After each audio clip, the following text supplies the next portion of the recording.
sometimes we need to kind of access our heart and our heart energy and see what our heart wants us to do. And it might want us to do things that the brain, the ego is saying, oh, that's too risky.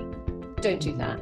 Weighing up the odds. Well, number one, anyway, I profoundly believe you can shift the odds in your favor by your mindset. Number two, we never know all the facts anyway. So, we're always going to be taking a measure of risk.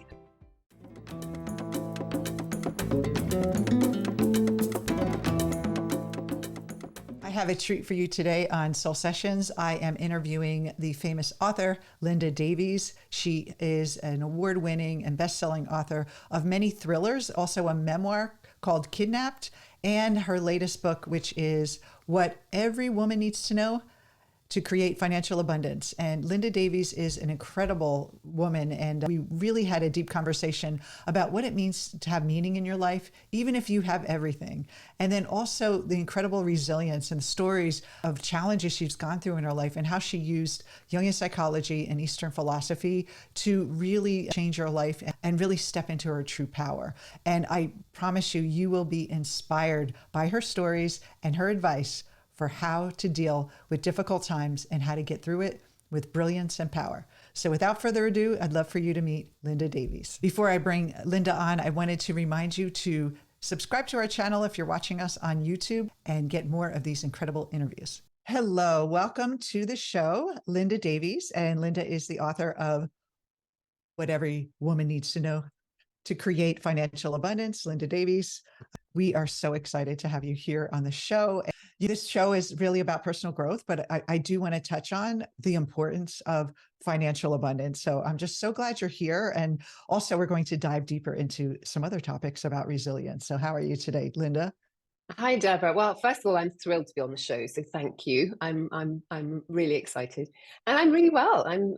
There's so much we can talk about. So yeah, I know. I'm just so excited to dig deep. Linda is actually a Jungian life coach. She actually went through our training. And so we are going to add a little Jungian twist to everything, of course. Tell me, what made you want to write this first book, why do women need to know about financial abundance? Why was there a need for a book just for women?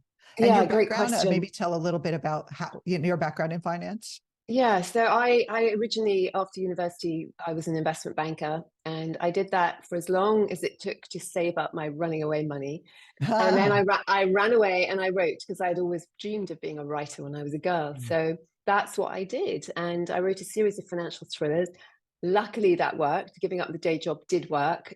And then it came around when I was writing the 20th anniversary edition preface for Nest of Vipers. I wrote a lot about what had happened in the money world in between.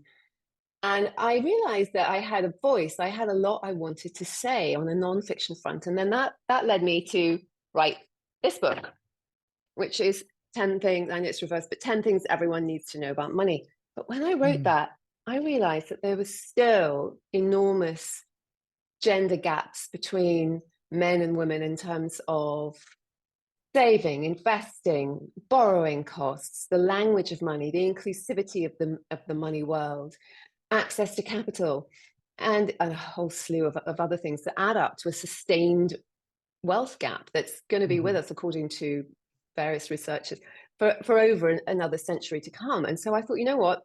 I thought I'd said it all in that first book, but there's so much to say specifically for women to bring women into full financial empowerment. So that's what I wanted to do in the book, in an accessible way that is going to make sense and it's going to resonate. And actually, it was that led me to Creative Minds, because I'd long known how deeply psychological our relationship with money is. And so I wanted to delve deeper into that psychology. So I started looking for courses, and then I found yours, and I got all of that and so much more. And anyone listening out there, this is the best course. These are the best guys you can work with. I say that from my heart. Yeah.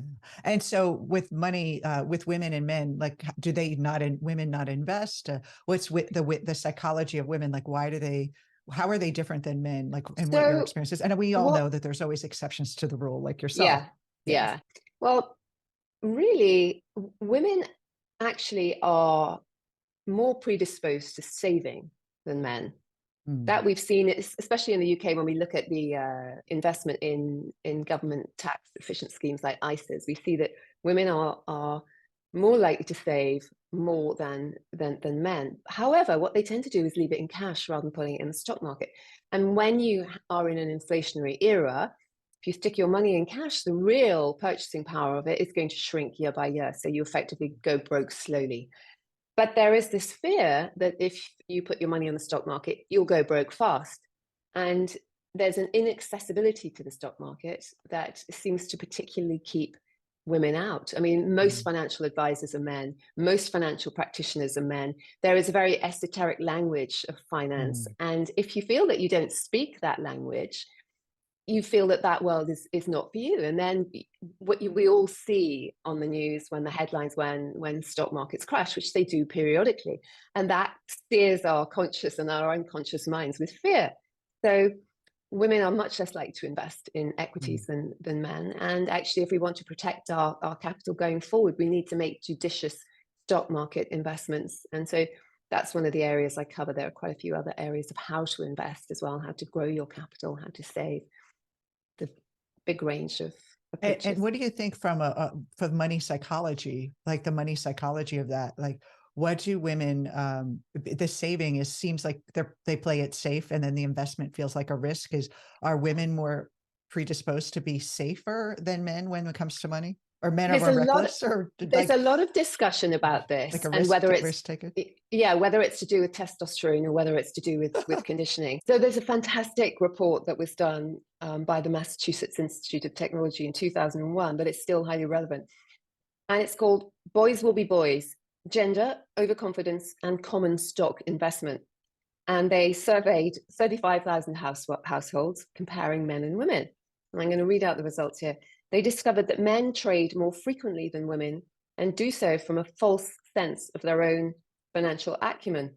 Intriguingly, they discovered that single men traded less sensibly than married men, and Mhm. married men traded less sensibly than single women. Mm. So there's so much to unpick there. Mhm. But I think men do manifest a greater appetite for risk than women. Women are more Mhm.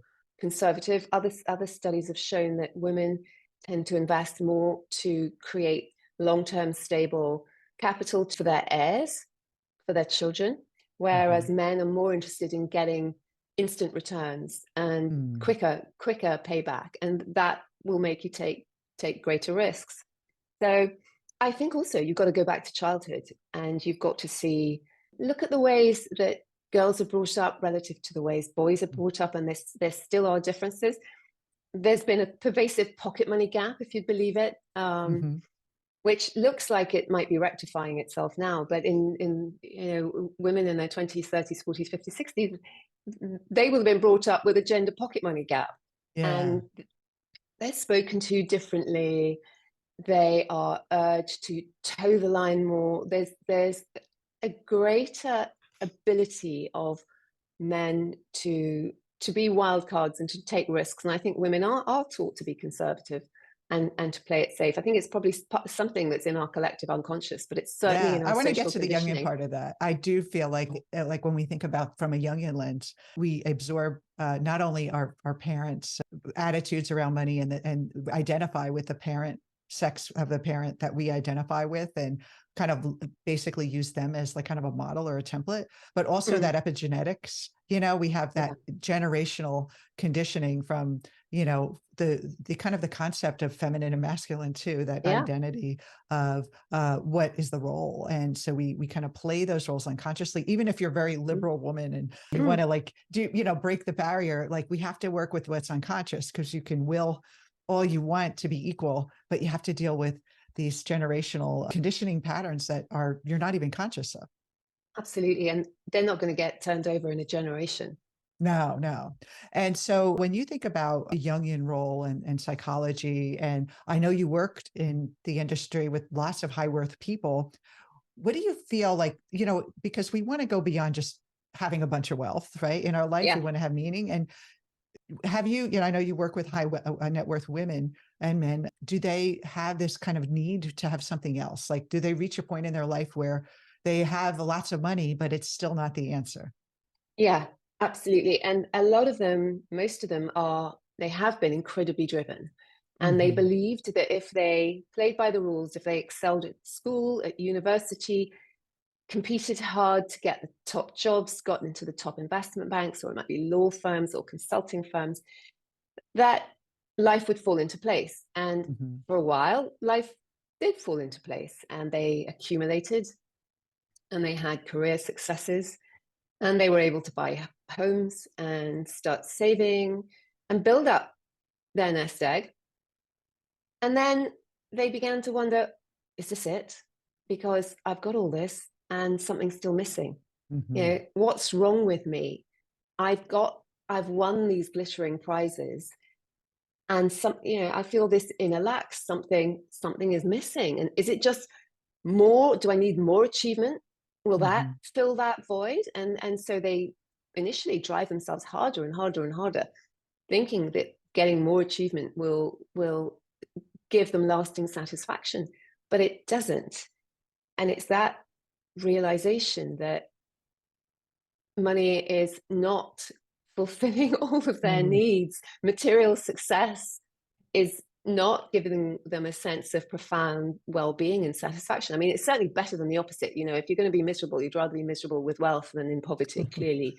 But ideally, you would be able to enjoy your abundance and Hmm. let it permeate, so that it's not just a material abundance. More importantly, it's a spiritual abundance, and it's Oh, I love that. finding that, refinding that, because most of us have that as young children before the conditioning kicks in. Hmm.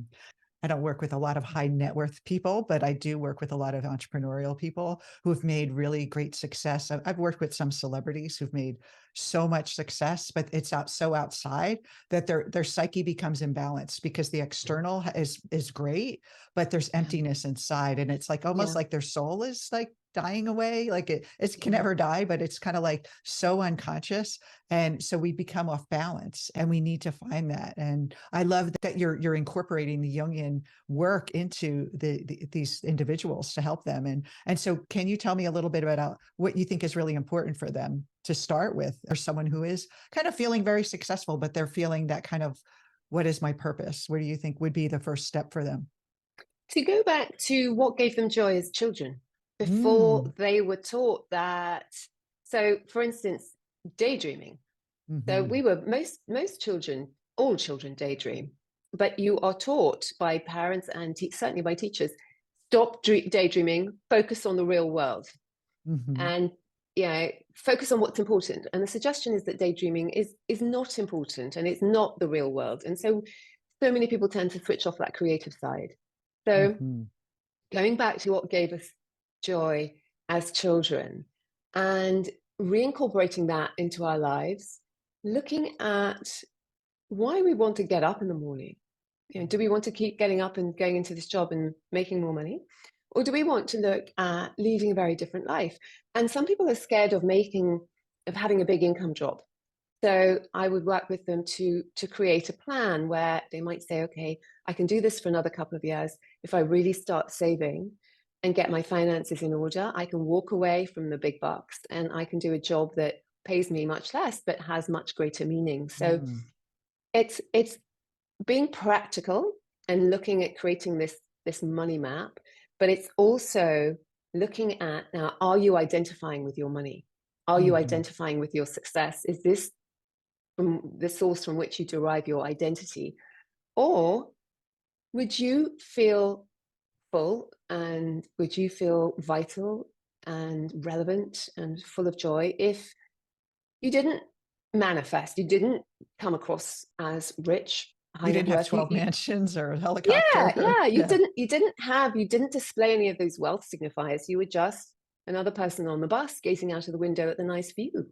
Mm. So it's putting those questions and shifting the mindset and ditching some of the visible trappings of wealth. And it's interesting, that word, trappings, Hmm. traps. There's a Yeah. wealth trap.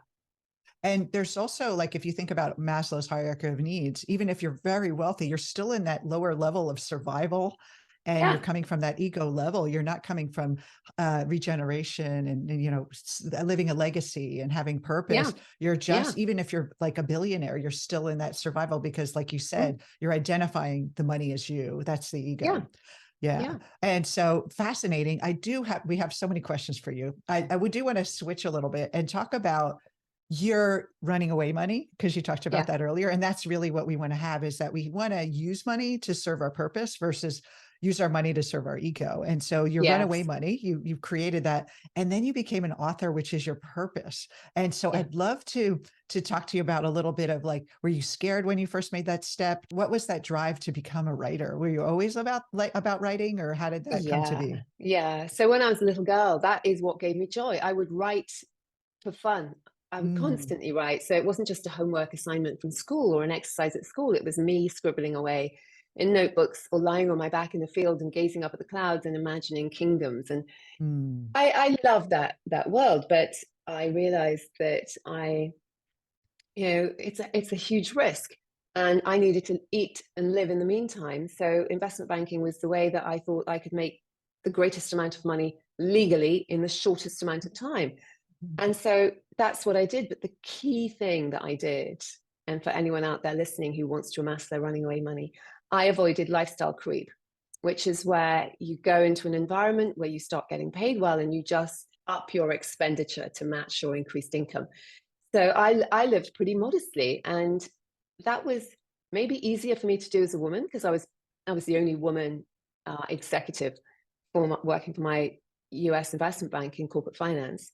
So there were no role models, there were no peers. The men, yeah, a lot of them did have the red Porsches, but I didn't need to compete. I was an mm, outsider. I was never going to blend in.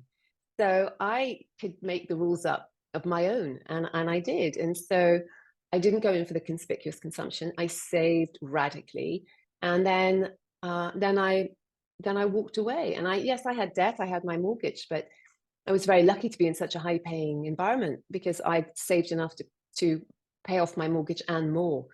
So wow.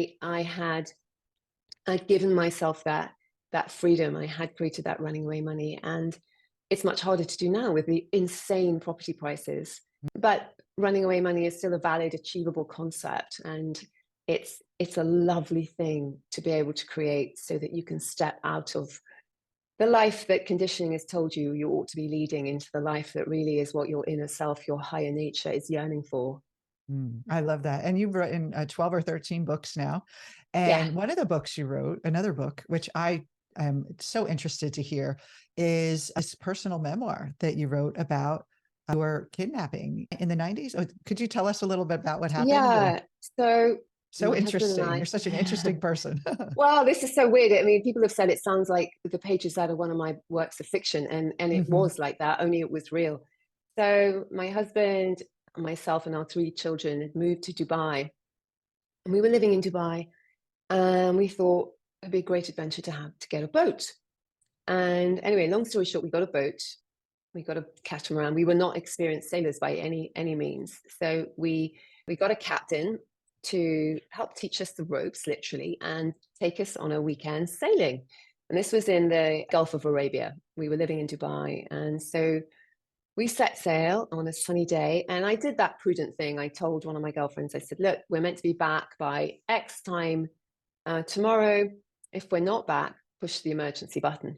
And she said, yeah, sure, sure. I said, I'll ring you. I'll ring you when we're back. If you don't hear from me, push the button. So anyway, off we went sailing.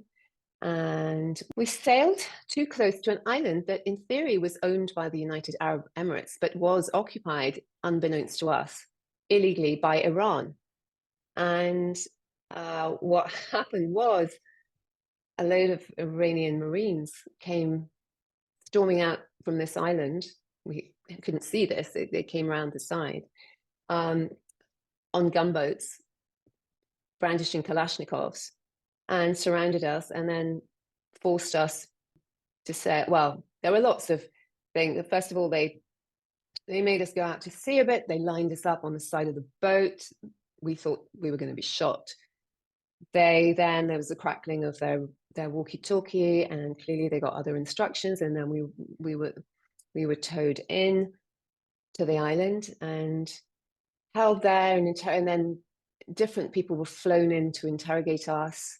We were then flown out to mainland Tehran, and the interrogations continued. We were almost released at one point and then rearrested. And we were miraculously released after 2 weeks. And we were very, very, very lucky to be released in that way. People who were taken just after us were held for 18 months in Evin Oh prison. my goodness. So we were incredibly lucky. And yeah, I didn't write about it. Well, I wrote an article for the Daily Telegraph in the UK when we were released, because I wanted to speak of it in my words, and then I thought that would be it. I would speak no more about it. And then a decade later, a friend of mine who was an investigative journalist said, "Look, you've really got to write that story." And I thought, okay, maybe I can write it with some equanimity now. A decade has passed.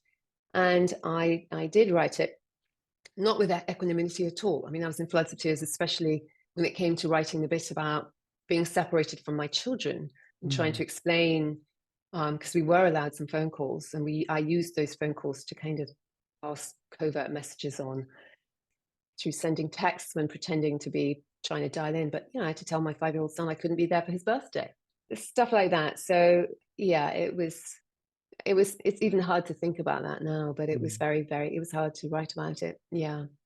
And so from that experience, what did you learn about yourself and about life from that Well, it experience? was it was so interesting because my whole persona that I had built up was that academic achievement would give me security in life.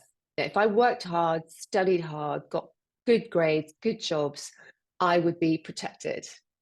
I would, that is what society values, and I would be fine. When I was being held captive and being interrogated and trying to strike up a rapport with our captors so they would see us as humans rather than pawns in a game of geopolitics, that was completely irrelevant. That Mhm. persona was null and void. What mattered was my humanity and the spark that connected me to them as other human beings. Mm. And that was what was powerful. And that was what I focused on. And I believe that was what ultimately got us released, because they did Mm. see us as individuals, as human beings. But when I was released, I went into a short but profound depression after the euphoria had worn off, because I thought everything I built my life on, all those achievements and the financial abundance and so on, meant nothing. And my It could have husband been and I over were, in one afternoon, right? yeah. And also, that wasn't where my head went to. So, when we were being held, and we had no idea that we would be released after 2 weeks. We thought it could have been years. Mm. So we had to stay sane in that time. And where do you go in your head when you don't know what is going to happen? And you're not entirely powerless, because you've always got some power. And that's a really important lesson. I did have That's the power amazing. to influence our captors, even though in theory I was a powerless hostage. But where do you go in your mind? Well, you go to love who Mm. you love. You go to love, you go to faith, whether it's in yourself, whether it's in a deity, whether it's faith in a benign universe. You go to those things. And my husband and I were very lucky. We had each other. Our captain um, realized that he he had no one. His mother had dementia. She wouldn't have noticed if he came back or not. And he wasn't married, didn't really have close friends because he was quite itinerant. And actually, when he was released, he went off traveling and very quickly met and married a lovely woman who he's still with and has had children with Hmm. her. So that was his epiphany. I need love. I need human connection. So you learn the lesson very strongly of what really matters, what sustains you. And you really do learn not to sweat the small stuff. Although I've had to remind myself, give myself a slap, Hmm. periodically. That is Yeah, we small stuff. forget, right? Stop. We forget. Yeah, we Yeah. forget. And I just love that because, there's many people who haven't had that intense of an experience, but they've had that experience where the world has like kind of shook them up in a bit. And, Jung always talks about that dark night of the soul where we have to, where Mhm. nothing out there is like, even if you have wealth and comfort, like there's still emptiness or something falls apart in your life that we have to turn inward. And I love the idea of that, connecting with each other's humanity and your own humanity and just the fragility of life and Mm. what's important. And even if things are going well in your life, you always remember like it's such a precious thing, such a precious thing. Such a precious thing. And when I when we were released, to feel happy, I just needed, my husband was around, that he was in the house somewhere, and that I was able to walk into my children's bedrooms and watch them sleep. Ah, that is just like a small little thing, right? This Yeah. small little, we forget because we get so busy in life that we forget those Yeah. very special things. So, wow, what Yeah. an incredible story. I love this idea about taking a risk, in life. And if you don't take it, it's just going to eat at you slowly, just with finances, but also in Yeah. everything in life. Like, what is it really important to us? Like, the things Yeah. we hang on to, like you said, my education or my Yeah. bank account and all these things is like, what is really important? And I think we don't want to wait till something tragic happens for us to find that. To learn the lesson. I mean, it's so Mhm. interesting you bring up risk, because risk. So when I was an investment banker, risk was my thing. I put a Mm. price, a value on risk. That was what I did. So I became an expert on risk. And I've always been a risk taker. I was always, until I had children, I was an adrenaline junkie. That switched off overnight when I became a mother. But I have taken calculated risks and instinctive risks. I mean, for instance, my husband and I met, started going out with each other. 6 weeks after we started going out, he asked me to marry him. 6 weeks later, we were married. 2 weeks after that, we started a new life in Peru. Oh my Now, goodness. all of that was a huge risk. And, I didn't know him after 6 weeks. I just knew that I loved him very much, that life was better with him. And it was this instinctual yearning to be with him. So that was a huge risk. I could have said, well, let's wait and see, let's get to know each other better. But no, and, we're still married 28 years on, touch wood. Mm. So sometimes we need to kind of access our heart and our heart energy and see what our heart wants us to do. And it might want us to do things that the brain, the ego is saying, oh, that's too risky. Don't do Hmm. that. Weighing up Hmm. the odds. Well, number one, anyway, I profoundly believe you can shift the odds in your favor by your mindset. And number two, we never know all the facts anyway. So, we're always going to be taking a measure of risk. And don't So, you think a lot of times people make decisions based on what they experienced before? And then yes, you're making a decision from the past and what you think worked before, but it's not going to bring you anything new. It'll just bring you more of the same. And it's making that exactly. decision that you're stepping into that unknown and you're Mm, trusting in yourself. Like it's almost like you invest in yourself, you trust in yourself that mm, no matter what happens, I always say this, there's nowhere to fall, that, yeah. we are spiritual beings. We're not this human little ego, and that will always be, there's a part of us that will hold us and be there for us. Yeah, we've got to have that faith to back Mhm. ourselves. Yeah. Wow, amazing. And so what was the name of your book for the So the that the one is listeners? it's called Kidnapped, Kidnapped. the true story of my kidnap and detention, or hostage, because there's two different editions. There's a hostage edition and then there's a kidnapped edition. Well, we'll make sure we put the link in the show notes. And you've gone through so much adversity in your life. And how do you use your adversity? Because a lot of people, they don't know what to do with it. They want to move away from it. And you've been profoundly able to profoundly shift your life through adversity. I Could you have, tell me a little bit more I about that have. for other what they can do when they're facing adversity? So to give context to everyone out there who doesn't know me, so just over a year ago, I was diagnosed with breast cancer and had a mastectomy and had 12 rounds of very, very grueling chemotherapy. And I'm still having adjuvant therapy every 3 weeks until the end of January. Now, that was a bomb that went off in my life, as it is when it goes off in everybody's life. And I was in shock. And what what got me through it was everything I learned, well, partially my own resilience, but everything I learned with you guys. There was an emphasis on the teaching of Far Eastern spirituality and the concept that we are inside inviolable spiritual beings, so that no matter what ravages were being wrought on my body, I was still perfect, unharmed, undamaged. And that really helped. And also, and I did a really strange switch, because I used to believe that the universe was a hostile place. And I was brought up by parents who, my father had fought in the Second World War. My mother had been part of the Danish resistance. life was hostile, no question. And I adopted that as a child, that the universe was a hostile place, the world was a dangerous place. And weirdly, when I was forced to admit my vulnerabilities, when I was so ill with chemo and recovering from the mastectomy, I had to drop this persona of being Superwoman, of being tough. And I showed my vulnerability, which took some time and was a real step for me. And I got so much love back, so much love.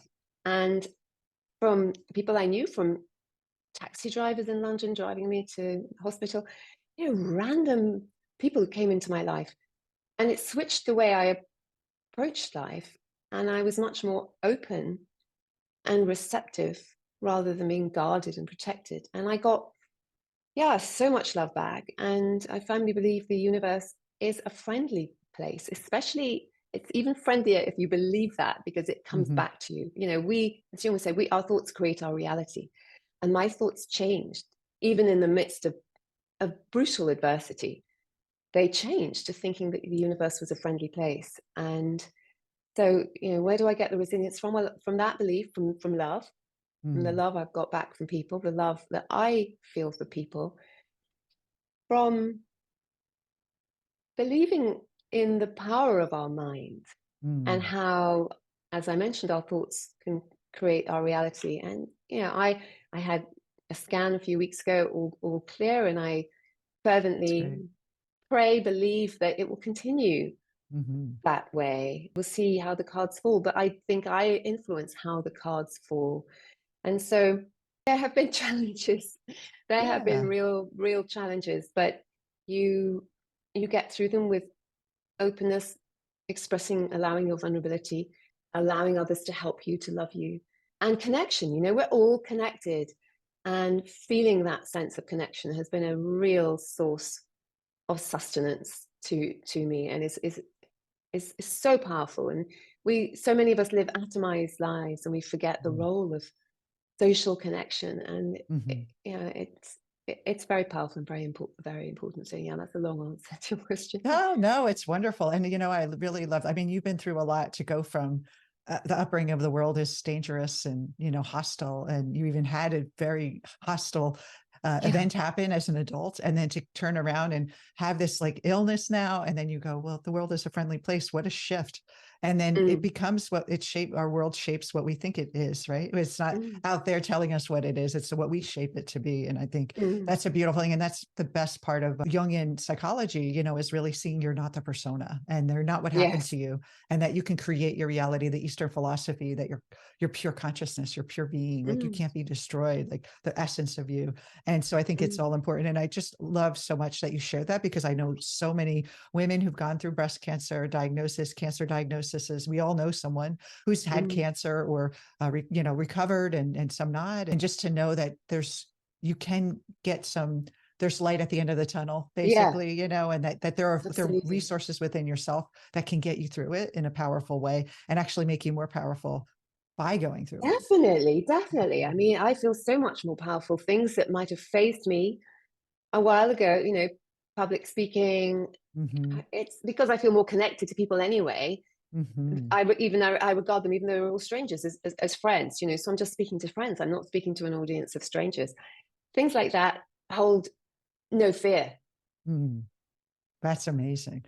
Well, I just, I could talk to you forever, but I do know we have Likewise. I know this has been such an incredible conversation and flow. And I want to remind everyone about Linda's book, What Every Woman Needs to Know to Create Abundance, Linda Davies, and also her other books we will have posted in the show notes. And I just want to thank you so much, Linda, for sharing your vulnerability, your life experience with us. We can all learn from your wisdom. And I know so many people that are listening to this show are going to be so touched by your messages and feel it filled with hope. And I think that's who you are. You're a beacon of hope for people and for your clients. So I'm so grateful to have you in our lives and thank you. Be a part of our world. Thank you so much. Thank you so much. Well, likewise, I'm so happy that I have you guys in my life, in my world. So it's been a pleasure. Thank you.